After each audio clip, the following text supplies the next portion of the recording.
Hey, welcome to the Midnight Rocker Show. Today we're going to be talking about one of my favorite decades, the 1990s, and we're going to discuss my top 20 favorite albums of the 90s. It's a decade I kind of hold close to my heart because I graduated high school in 1994, got my license, started driving in the 90s. Just a lot of great things. Got my real first job in the 90s, and so got my first apartment. So yeah, this decade means probably more to me than any other decade other than the 80s. 80s that can't be replaced. I mean, I love the 80s because that's my childhood, but the 90s, I was, like I said, getting older, and so we're gonna go ahead and discuss the 90s and my favorite picks from the 90s. And I don't expect for anybody to really agree with my list because I have a wide variety of music, and my list is all over the place, from punk rock to pop to metal to you name it. I mean, it's all over the place, but so I wouldn't expect you to agree with my list. But we're going to get it started, and my co-host here is Miniature Freddy Krueger that a friend of mine gave me. So he's going to be with us with the duration of the show, and he'll be helping me MC. So, but we're going to start off with number 20. The number 20 pick and this one comes from 1994, will be Bush, 16 Stone. This album, I know critics really expected a lot from this band. They were hailed as supposed to be the next Nirvana, and there were some really good cuts on this album, and some really good songwriting, I thought. And I mean, you had everything from Everything Zen to Little Things, Come Down, Machine Head, the ballad Glycerine. I mean, it's just a really solid album. It's one of those albums that you could just listen to from start to finish, and it's just a really, really good album. It didn't really live up to expectations for them to be like Nirvana per se, but they had a lot of success with this album. And this will be my number 20 pick. And I definitely, if I would recommend picking this up. Such a legendary album. I have so many good memories listening to this album in the 90s. So we'll move right along to number 19. Surprisingly, is a soundtrack. And the reason this one, I guess, means so much to me, it's a lot of really fun movie. I went to a movie with friends, and the song by The Flies is on here. This is definitely my favorite pick, and the song is called "Got You Where I Want You." And if you've never heard this song, it is just amazing. Just a stellar song, and this right here, that song, I really love that one. Hut, Hole in My Soul, that's a great one. Just a great movie. The soundtrack flowed really well with the movie, and that's why this would be my number 19 pick, and this one's from 1998. So we kind of jumped a little bit in years from the number 20 pick. So we'll move right along from number 19 to number 18. Number 18 is, this band was spawned out of another great band. You had Jane's Addiction, who called it a day. They broke up, and then they released. Perry started up another band called Porno for Pyros, and this release comes from 1993. And this was a really good album. I really liked it a lot. It had the song Pets on it, which was a beautiful video. I mean, Perry had the cool orange hair, and just everybody in the video looked really cool. You had the song Black Girlfriend, Cursed Female, Porno for Pyros, the self-titled track, Orgasm. I mean, just a really, really solid album. And even though that sucked that Jane's Addiction had broken up, at least this rose from the ashes, and we got another good band out of it. And Porno for Pyros are really good. I can't say enough about them. Sadly, I never got to see them in concert. Seen so many concerts, but unfortunately, I never did get to see Porno for Pyros. So maybe one of these days, we can only hope they'll get back together. So. And moving along to number 17 will be the heavyweights of the bunch here. Be Slipknot's self-titled album, Slipknot. And I have so many good stories about this album. I don't even know where to start. Saw them 1999 at Ozfest, and they just blew me away. They were the first band. Me and my buddies went to the concert. We were standing outside. I think it was around 11 a.m. in the morning. They was getting ready to open the gates. We were at the concert in Charlotte, North Carolina. They're getting ready to open the gates. We're standing out there burning up as usual. That's how you did at Ozfest, waiting on the gates to open. So I happened to look over and I see these guys in jumpsuits. I'd heard the name Slipknot, but I really didn't know anything about them at that time. And they let us in the gates. I was just thinking, oh, like, what are those guys doing with the jumpsuits and masks on? I really didn't know what to expect. So we went into the show, and it was on the second stage. Ozfest had the two stages, and they were the first band of the day, Slipknot, and they came out and they just slayed. I mean, that I've never seen a show that intense, other than like a Pantera show or Slayer. But with the mask and just everything, and that many people in a band, that was just like unheard of, to have that many members in a band and just going nuts. I mean, it was just so hot. And they had to be like just burning up because they all had the masks, the full jumpsuits. And I mean, they opened up with, Sick. They opened up with that, and just went on down the list with Eyeless, Wait and Bleed, Surfacing, Spit It Out. I mean, just the whole album. And I remember I was so pumped after seeing this show. The album came out, I think it was just a few days later, if I'm not mistaken, after the show, and I went and bought it, and it just blew me away. I mean, I actually got pulled over listening to this album in my hometown of Shelby, North Carolina. I was going down the road, and I just had it blasting. I mean, I was feeling this album so much. I mean, I love this album. And next thing I know, I saw blue lights behind me, and well, luckily I didn't get a ticket. They just told me to turn it down, so they were pretty cool about it. They could have been a lot worse, but this one is, like I said, number 17. This is Slipknot from 1999, and this one definitely is the heaviest one on the list. And I mean, this band, I really lost interest after their third album.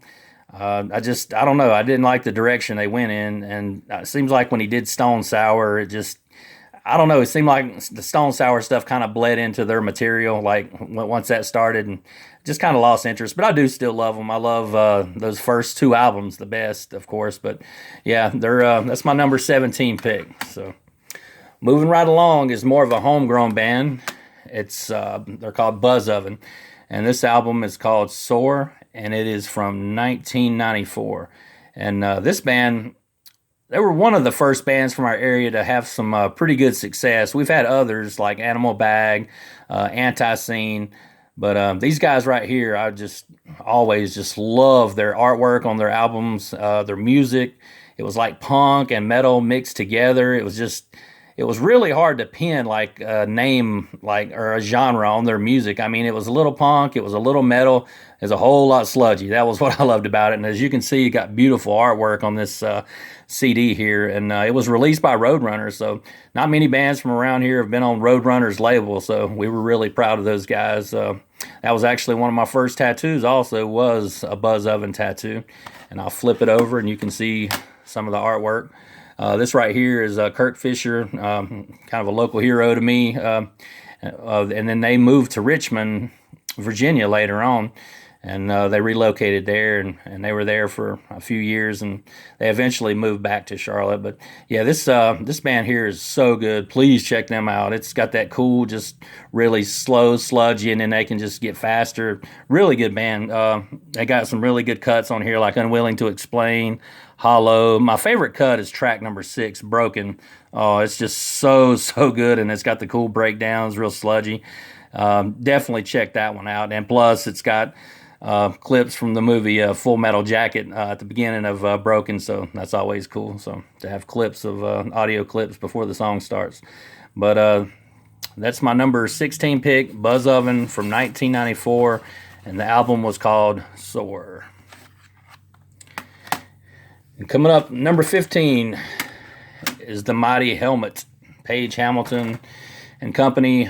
Saw this band on 120 Minutes for the first time, and I saw the video for In the Meantime, and I just never looked back after that. I was a fan. I mean, they just the videos that they did was just always so cool.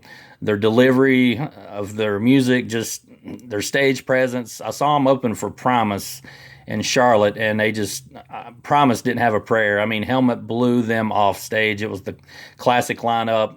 It was off of the first tour, and Meantime was released in 1992, and I've even got this autographed. It was pretty cool. Got to meet Paige Hamilton when I lived in Nashville for a while. But we'll flip it over on the back, and you can see some of the great song titles on here, like opening track In the Meantime. I mean, you can't beat that, and it's just such a great way to start an album out. And then you've got Unsung, Ironhead, another album from start to finish. It's just going to blister you. It's really good. And this one comes in at number 15, and it was released in 1992, and just flawless album. It's a must hear. And the next one, this was kind of the wild card here. A lot of people I wouldn't expect to know or this be on their list, but it's the legendary G.G. Allin. And this is the first, I think, punk rocker on my list so far. Well, Buzz Oven had some punk influences, but G.G. was all punk. G.G.'s kind of an acquired taste, maybe, I guess you could say. Like I said, you either love him or you just don't like his music at all. But this was one of my favorite albums from the 90s. It was just beyond anything I'd ever heard. I'd never saw punk rock to this. I mean, I'd heard of the Ramones, I'd heard of, bands like that, Black Flag, of course, Dead Kennedys. But I'd started college. It was my first year of college, and this guy had the documentary called G.G. Allin Hated. And I watched it, and it just, I mean, it's still to this day, not a whole lot shocks me, but that documentary, I guess it still shocks me. But I can't tell you how many times I've seen it over the years. But the documentary will really get you warmed up to his music. And I mean, this right here was just such a great release. It's called G.G. Allin and the Murder Junkies, Brutality and Bloodshed for All. It was released in 1993, September of 1993. The unfortunate thing, G.G. died of an overdose in June of 1993. So by the time this album came out, he was already had passed away, sadly. But he had some great cuts off of this one. Shove That Warrant is one of my favorite songs off of here. Highest Power, hands down, is my favorite off of there. But yeah, this is definitely the wild card on my list here with G.G. Allin and the Murder Junkies. One of my all-time favorites. Great punk rock. I mean, they didn't set any limits to the band. They were all over the place with the Murder Junkies, and that's how rock and roll should be. So that was my number 14 pick, is G.G. Allin and the Murder Junkies, Brutality and Bloodshed for All, released in 1993. So moving right along, we're going to be changing gears drastically. Will be Firehouse. These guys were also from Charlotte, North Carolina. They were lumped in with like the hair metal bands and stuff, but they'll always hold a special place in my heart because, when all the hair metal stuff was going on, all the hair metal bands, and I love that too. Like I said, my variety of music is just all over the place. I love hair metal, punk, death metal. You name it, I like a little bit of everything. But Firehouse was just really cool. They had some really good songwriting. And this album here was released in 1990, and it was pretty impressive. I mean, because at the time they beat out Nirvana at the Video Music Awards that year for Best New Artist. So that's pretty impressive. They beat out Nirvana, and before they were called Firehouse, like I said, they were from Charlotte, North Carolina. They were called White Heat, and when they changed their name to Firehouse and then they got signed, like I said, they done really well. They had some big tours with Warrant, opening up for Warrant and Trickster on the Blood, Sweat, and Beers tour in the 90s. And I recommend this album. If you love any of the hair metal stuff like I do, you got to have this one. You got Rock on the Radio, All She Wrote, and of course, Home is Where the Heart Is. That's such a good song, and I mean, that just reminds me of North Carolina. And when I lived in another state, I'd listen to that song and think about North Carolina. And of course, Don't Treat Me Bad. That was like one of the big hits off of here. And then you had your huge ballad, Love of a Lifetime. So, yeah, definitely the Firehouse coming in at number 13, and that's 1990 release.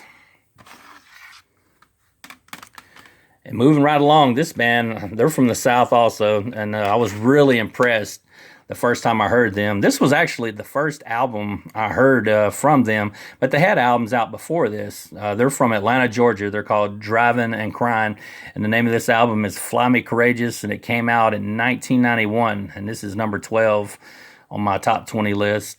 Can't say enough about this album. Saw the title track Fly Me Courageous. Saw it on MTV. It was on heavy rotation. I think it was on the same time as like You Could Be Mine by Guns N' Roses. They were playing those songs, seemed like back to back that summer.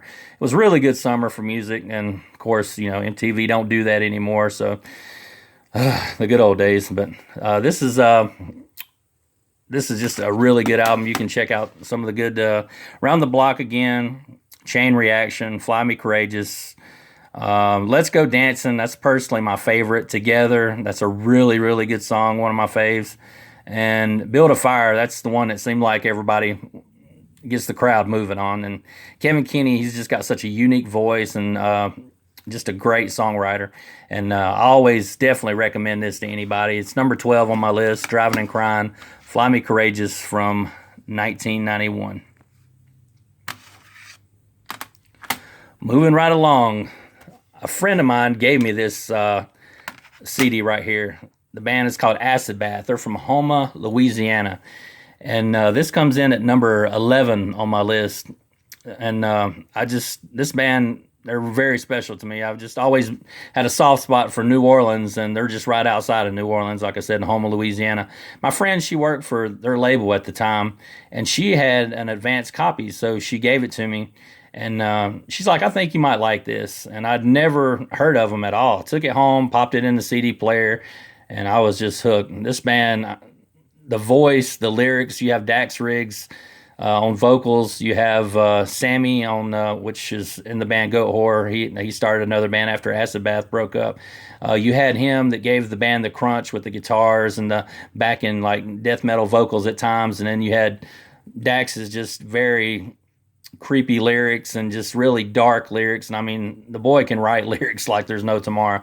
But this one comes in at number 11, and it was released in 1994, and it's called Acid Bath, When the Kite String Pops. As you can see, I got this one autographed. I met Dax. And if you'll notice something about the artwork, this is a painting that was done by serial killer John Wayne Gacy. If you look in the corner right there, you can see his signature on the painting. And on their second CD, they had Dr. Kevorkian. He did their cover of their CD on that one. That's an equally creepy painting. But you can see some of the cool, that's another John Wayne Gacy painting there. You can see some of the cool song titles. The Blue, great way to start the album off. Cheap Vodka, Tranquilized. Scream of the Butterfly, Dr. Seuss is Dead. Just so many. God Machine, that's a great one. Cassie Eats Cockroaches, great way to end the CD. But this one right here is just, man, really, really unique album. I hate the band didn't last longer than they did. They put out 2 albums, and then they were gone, and they've never reunited or did a reunion tour, and I don't think they ever will. So I've talked to Dax, the singer, before, and he's happy with what he's doing now, and Sammy seems to be happy with Goat Horse. So if we ever see another version of Acid Bath, I would be highly surprised, but who knows? Never say never in rock and roll, right? So we'll move right along into another one of my favorite local bands. This is number 10. This is AntiScene with Southern Hostility, and this is from 1991. And this band here, they'll always be special to me too. My band got to open up for them at one of their Halloween shows around 1995. They'd always have Halloween shows at Jeremiah's in Charlotte. And we got to open up for them, and I always kind of looked up to these guys a lot. And they seemed like they were miles ahead of like the local bands in our area. Just they had a cool look, great songwriting, just great musicians too. I mean, just their sound is just so fast and so good. And I mean, the local bands around here mainly couldn't keep up with these guys, but they're called AntiScene, Southern Hostility. It's Southern punk. It's a little bit of, I would say, Leonard Skinner meets Motorhead meets the Ramones. I mean, that's the best way to describe them. The singer, Jeff Clayton, great voice, awesome lyrics. He's also a huge wrestling fan like me. I'm a huge wrestling fan myself. So some of their songs are about wrestling. And Joe Young excellent guitar player. Got one of the coolest guitar sounds I've ever heard from this area. And we'll flip this over and see some of the song titles. Death Train Coming, really good song. Kill the Business, excellent. I mean, you just Old Man Hit the Road, Watch the Bastard Fry, just so many good songs on this album. And Charlotte, North Carolina, we're really, really lucky to have this band. Just so talented, and they're getting ready to play their 35th anniversary coming up October the 8th, I believe, in Charlotte. They're going at Neighborhood Theater. They'll be playing their 35th anniversary show, so that's a long time for a band to be together, 35 years, and they're still doing it, still putting out good albums, and I don't know how they do it, man. They're freaks of nature. They just keep putting out good stuff, and I keep buying them, so like I said, and I always will. And this was at number 10, AntiScene, Southern Hostility, 1991. And moving right along to number 9 is Motorhead, and Freddie, he's feeling kind of left out here, so we gotta get him back in the picture. But yeah, this is Motorhead from 1991, and this is 1916. Really, really good album. To be honest, like this was like when I first really started getting into Motorhead. I mean, I'd heard like Ace of Spades, stuff like that beforehand, and I really liked it. But this album here is what really got me into them. I mean, it was just a cool album cover. I saw the video on Headbangers Ball for I'm So Bad Baby, I Don't Care. The lyrics just blew me away. Lemmy's delivery, the video. I mean, the dude just drips toughness. I mean, he looks tough as nails. And this album cover, you flip it over, you can see just some of the legendary songs. I mean, you got No Voices in the Sky, I'm So Bad Baby, I Don't Care, The One to Sing the Blues, Ramones, which is a great song, just about a great band. I mean, you can't beat it. Angel City, Make My Day, flawless album. You definitely got to have this in your collection from the 90s. It's just Lemmy, I mean, rest in peace. You just can't beat his music and his sound and just the rock and roll spirit that he stood for. I mean, it's just everything that good rock and roll should be. So that's coming in at number 9, and that's from 1991, and that's Motorhead, 1916. Coming in at number 8 is Soundgarden with Bad Motorfinger. And I really have a soft spot in my heart for the Seattle bands also. I mean, I always loved the hair metal bands, huge fan of the hair metal bands, but I really didn't feel them. I mean, like, or feel to have the feelings like these guys had. Like when I heard Soundgarden, Pearl Jam, AIC, Alice in Chains, Screaming Trees, I just really felt their music. I could really relate to them. And I mean, this album just turned out to be it really just blew their career wide open. I mean, this right here, it just really got me into them. And I remember everybody from school in 1992, everybody was going to Lollapalooza. Most of the kids in my class. Unfortunately, I couldn't go. My parents wouldn't let me go. They just didn't want me going to shows just yet. But I did get to go to the next year. We'll talk about that later on. But in 1992, they played Lollapalooza. All the kids came back from school saying they killed. It was just so good. And man, I was really sad that I missed it. But at the same time, like I said, I was just so happy that my friends got to go. But this is a really good album. So after they told me about it, I've got this album, just played it nonstop. And I mean, with Chris Cornell's lyrics, his voice, I mean, what can I say? He was like the Robert Plant of the grunge era. I mean, just amazing voice. And when you had the opening track, Rusty Cage, and went right into Outshine, Slaves and Bulldozers. That's just a beast of a song. Jesus Christ Pose. I mean, just a really solid band. And I mean, you just not a bad song on the album. And this is my number 8 pick from 1991. And this is Soundgarden, Bad Motorfinger. And I also want to point out just how much we miss Chris Cornell. I mean, he gave us so much good music. Had this album, and then, several albums after this, just all really good albums. And we really miss his voice from Audio Slave, his solo stuff. And he just left us way too soon. Rest in peace, Chris. Now, this band, I get giddy every time I listen to this CD like a little kid on Christmas. This was the first club concert I ever went to. I saw Sabotage. They played them on, it was like Canada's version of MTV. I think it was called Much Music. We had a satellite at the time, and I was watching that. and I just really got hooked on this band. I mean, I'd heard their other stuff, which I really love, like Hall of the Mountain King, all that good stuff, and the stuff that John Olivia did with them was just really, really good. And but when Sabotage came and Zach started singing for him, Edge of Thorns, this album, it just really spoke to me. I mean, it just was so good. And also, this was my first club show. I was 17, and so I snuck off to the show at Rockies in Charlotte, North Carolina, and I actually got into the show. Paid my money, got in. I'd saved my lunch money all week at school so I could go to the show. So I ended up going to Rockies. That was my first club show to see Sabotage. I was front row. Opening band was Peralta, local band. And then when Peralta got off stage, Sabotage came out, and man, they put on a show. They opened up with I think it was Price You Pay, off of Hall of the Mountain King. And then they went into this album. They did Edge of Thorns, of course, Sleep, He Carves His Stone. And this is kind of a bittersweet album because they started really to pick up steam on this album. I mean, they had done really well, I mean, in the past, but they still were kind of like I guess you could say kind of a cult band. And they were starting to get more. This was getting played on mainstream radio. But the sad part about it, Chris was killed on this tour in a car wreck. So sadly, it was just like a bittersweet album. I mean, it was just such a good album.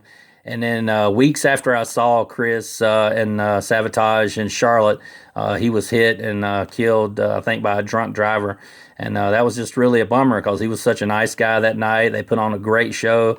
I got to see him front row, like I said, and so I'll never forget this band or this album because I've been to so many shows over the years, club shows, arena shows, and but this was my first, like I said, my first club show, and it's Sabotage, Edge of Thorns from 1993, and this is my number 7 pick.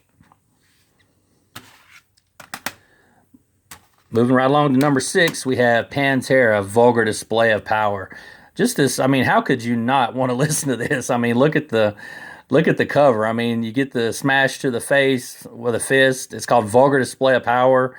I mean, what can I say? I mean, this band was a beast. I mean, you had Cowboys from Hell. They'd released that, and that was good. You're like, there's no way they'll ever get any heavier than that, and it's just not possible. Well, I was wrong. I think everybody was wrong when Vulgar Display came out. I mean, it was just insane. That band is this is the album that just blew them up, and they just really took off. I mean, it's got so many good tracks on it. A New Level, Walk, Fucking Hostile, By Demons Be Driven, Hollow. I mean, good Lord. This Love. I mean, it's just such a beast of an album. I mean, it put off some really good videos too, like Walk. Oh man, that's the one that I remember going to school with everybody talking about that video, saying how dirty it looks and why are the guys so dirty looking in the video because it was just a good old metal show. Everybody was sweating, just pitting like crazy, and the band was just insane. Dimebag just playing within an inch of his life, Phil killing it on vocals, the whole band. It wasn't a weak link in this band. I mean, they were just so powerful, and I mean, just one of those bands going to miss from now until get called home. It's just always going to be one of those bands that I miss. And unfortunately, 2 of the 4 are gone now. And man, that's just sad. Vinny and Dimebag is passed on. And man, we'll always miss those guys and miss their music. And this is my number 6 pick, Vulgar Display of Power. My Pantera came out in 1992. So moving right along to my number 5 pick, we have another Seattle band, Screaming Trees, with Sweet Oblivion.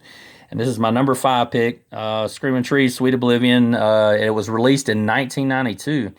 And this is another great Seattle band. And the cool thing about the Seattle bands, none of them sound alike.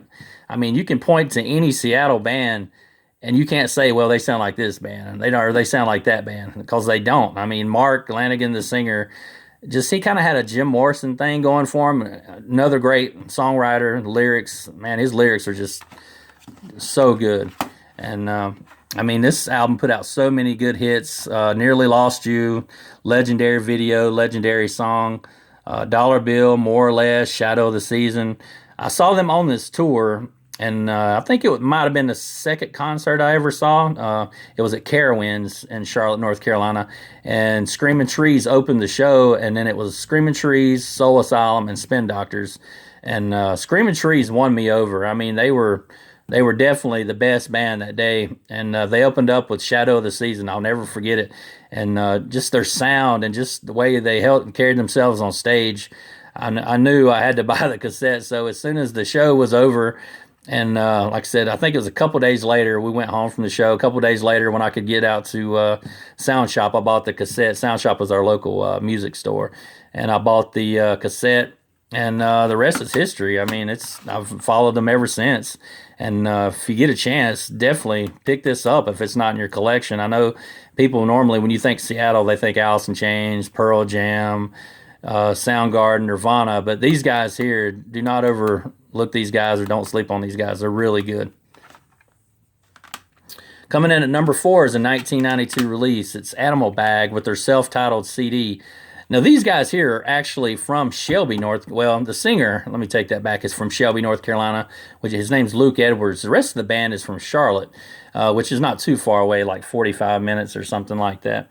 And but this band, Luke was the first guy that I know from Shelby that did a music video. They came to Shelby, North Carolina, MTV, did a video for everybody, and it was just the coolest thing. There was a write-up about it in the paper, and I mean, this was big time. And not only did they have a write-up in the paper, when the video was complete, they was playing on MTV on Headbangers Ball, and Luke and Rich actually hosted episode of Headbangers Ball, co-hosted with Ricky Rockman, and you can see the episode. It's on YouTube. It's so cool. It's really, really good. And this album, it's all over the place, this album. That's what's cool about Animal Bag. They're so versatile. You'll hear a good acoustic song. You'll hear a good rocker song, electric song.